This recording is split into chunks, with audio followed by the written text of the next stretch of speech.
Hey guys, welcome to another INFJ ramble. Today's topic, I was going to touch on several things. The first thing is, sorry, I'm going to get comfortable. First thing is when you start realizing that everything you need is inside of you, you will stop consuming and consulting everything outside of yourself. Anything or anyone outside of yourself, basically. I've made videos on this and I've said that I've lost interest in a lot of stuff, but that's not absolutely true because I've just lost interest in a lot of stuff outside of myself.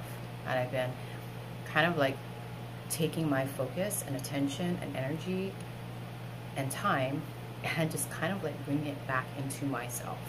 And I've been just kind of like spending a lot of time doing and exploring my internal realm, you know. And I noticed since I've taken most of my attention and energy back, I don't need to eat as much, and that's why I've lost interest in a lot of my hobbies. Like I used to love traveling, I used to love creating things. I used to love, to some extent, I used to be more social.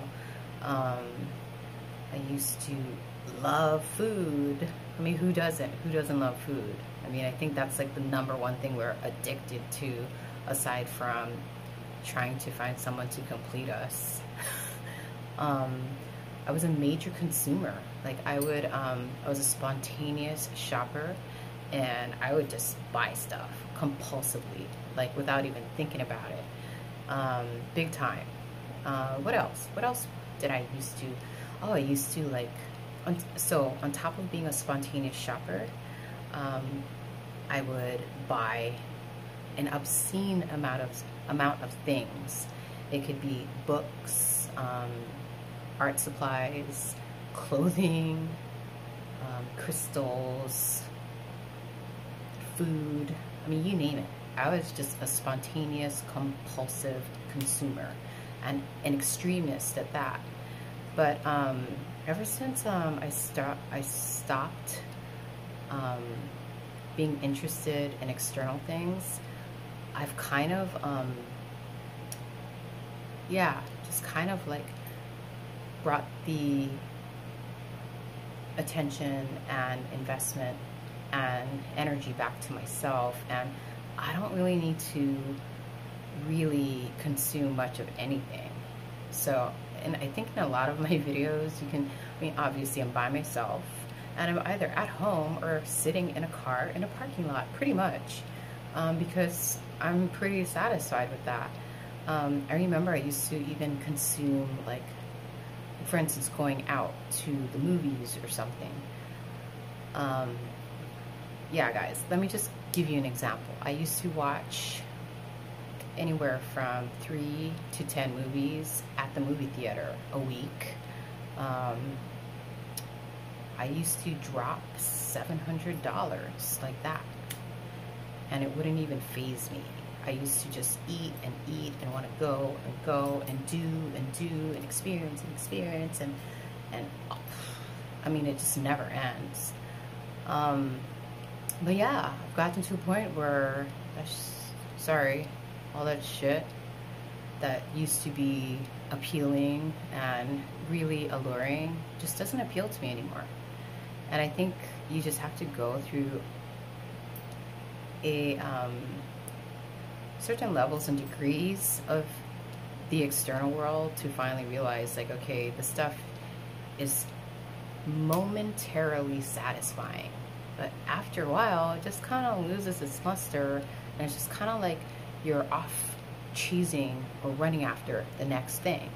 But it's kind of like a destructive cycle, and it just never ends. It just keeps on like doing that, right? And I don't know, I just kind of got tired of doing that, and so now I just don't. Don't get me wrong, like I will go out on occasion to enjoy a nice meal at a restaurant. I will go out on occasion to go to the cinema, or even maybe buy myself something nice. But yeah, not nearly as excessively as before. In fact, I enjoy, to be honest, now I enjoy just staying home. And I know too, like, people who are still exploring this, they might think, oh, she's so boring and she has no life and she's so lazy, and that's, you don't know me and you don't know the path that I have traversed. So who are you to pass judgment? You know, like the stuff you're doing, the stuff that you are currently immersed in, all of these activities, I used to do that. And I got to a point where I realized that it was very fleeting and it just wasn't a worthwhile investment. Like, you know what I mean? Like, if I'm going to invest myself into anything, I want it to be everlasting. You know what I mean? And I think, like, the best investment, or I've come to realize the best investment that I can invest in is myself. And, you know, ever since I started investing in myself, things have become clearer. And I can see things clearly, and I put forth effortless effort, and things just kind of fall into place effortlessly. And I feel like, to some degree, that's how it should be. You know what I mean? I've made videos on this before, and I feel like you have to be really clear to be able to enter this particular realm or dimension of creation, where, you know, you're not being thrown amidst the waves of the world, and you're just kind of like flowing through it, and it's effortless. And for the most part, everything just kind of falls into place. Yeah, you get your bumps in the road and you have your highs and your lows, but you, instead of like fighting it and being thrown around in it, you just kind of like glide through it. Seriously, you glide through it. And it's about being really clear about what you need, what you want, what you don't want, what you don't need, and just kind of being clear with that and proceeding from that space. Seriously, like, I've gotten to a point where I know what I need, what I don't need, and what kind of, and that like branches out to like everything in my life, from like the types of food I eat, the types of like material things I allow to enter my domain. You know what I mean? That's why I just don't shop anymore. It's like, why? What's the point of it? And I end up giving most of my stuff away, like literally. Yeah, I could be wearing something, and yeah, somebody might be like, oh, I like your ring, or I like your jacket, and I'll be like, oh, you want it? And I'll literally take it off and like offer it to them. Like, I have no attachment to anything. I sound like I'm a repeating record, because I'm sure I've made videos on this before, just kind of like saying exactly what I'm saying, using different words. But anyhow, yeah, so once you realize you have everything that you need within yourself, you stop like consuming and consulting the things around you. And not only that, when you're really clear about who you are and what you need and what you don't need and what you want and what you don't want, you stop tolerating things that you stop tolerating, and you start dismissing things that are not in alignment with those things. You know what I mean? Like, I think a lot of people are really indecisive about what they want and who they are and what they need and what they don't need. And indecision is a decision, right? I think you're indecisive because you're really, really focused this way, and you're just bombarded with all these like different energies and options, and you're just like, I don't know. Whereas if you brought it back inwards, you could see all of this very clearly and then pick and choose how you want to proceed. You know, you can be like, okay, I want that, I don't want that, boom. You know, I want this, I don't want these, boom. You know what I mean? It becomes very clear, and the path becomes, I don't know, path becomes clear, and everything starts happening effortlessly. It's, you know, when you're indecisive, that's when you're still kind of stuck between figuring out who you are and who you're supposed to be according to someone else. You know what I mean? That's where And that's what I'm saying. That's indecisive. It's like, okay, should I be this way because that's what they want me to be, or have been taught to be, or because it will cause less friction, or is this who I really am? You know what I mean? That's the difference. It's like if you're coming from a place of who you really are, your truest, highest self, then all this stuff doesn't matter, and you just kind of start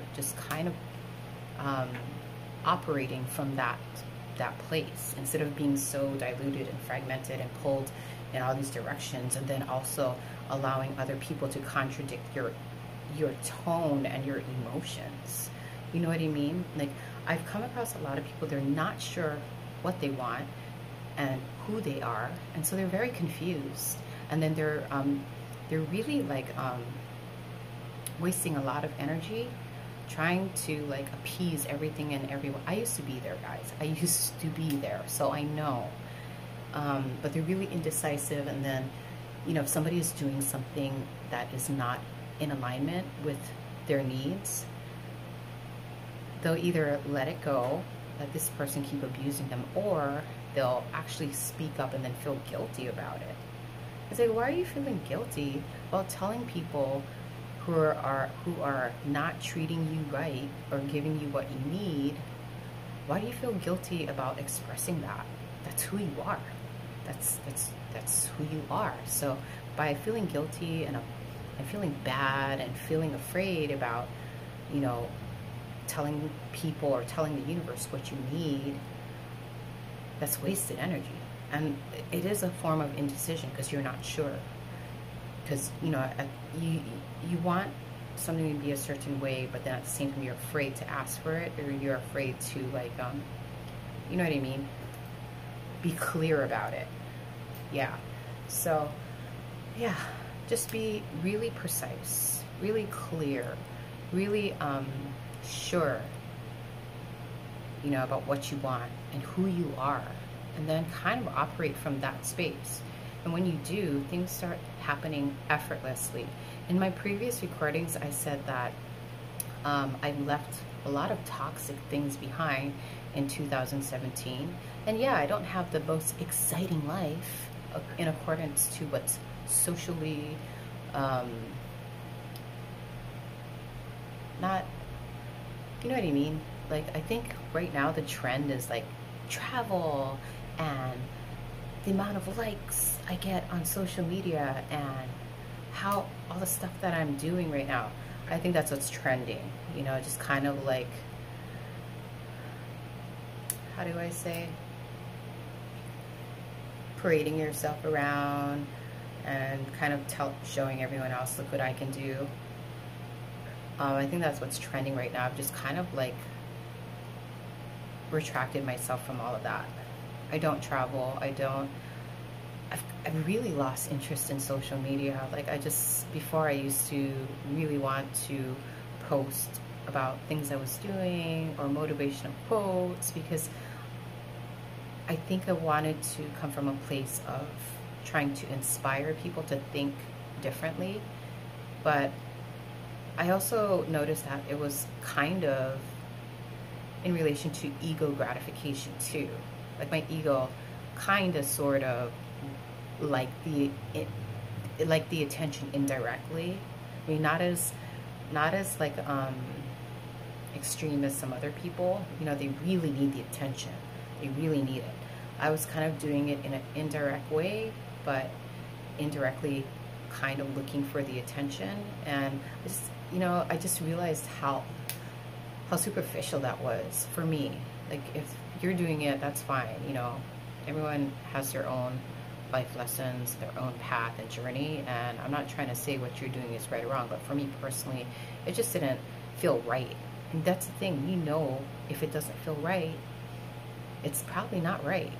You know what I mean? You know. Even when you meet someone initially, even though you like them overall, they'll send out little signals of, I want to say, like a taste of who they really are, and we'll dismiss that stuff. But in actuality, you should really pay attention to that stuff, because those little micro feelings and kind of like notifications are letting you know like what's in store for you in the future if you choose to invest in a particular person. You know what I mean? But anyways, I'm going on and on and on. Yeah, so just be sure. Actually, not be sure, but be very clear about who you are and what you need. And then once you realize that and you penetrate all the different layers, you'll realize that you don't really need anything outside of you. You know, and then you'll start consulting everyone outside of you as well, and you start consulting yourself, and you'll start being very firm, being radically honest with yourself about relationships and jobs and everything. You'll be when you're radically honest with yourself, then life will be radically honest with you and give you what you really need in accordance to who you really are. No more bullshit. And that's the thing, just you have to be radically honest, you know? Anyways, if you learned something cool, if you didn't, that's cool too. Thank you for watching, and I am very sorry for this long strung recording, and I'm also sorry if I didn't make sense. By the way, so apologizing, totally different topic, and I'm gonna try to wrap it up, but apologizing, I feel like it can be a useful tool to neutralize situations. But overall, I think when you apologize, or when I apologize, I say it because I care. You know what I mean? And it's a way of me showing consideration about the amount of time that, or how do I say? It's just a form of care and consideration. So you know what I mean? Like when I say I'm sorry if this took so long, I'm just saying, like, you know, I am being considerate of your time, and thank you for wasting or investing 17 minutes of your life in this video. Anyways, I'm gonna stop because my mind is just gonna go on and on and on. But have a beautiful day, and thank you for watching. Bye.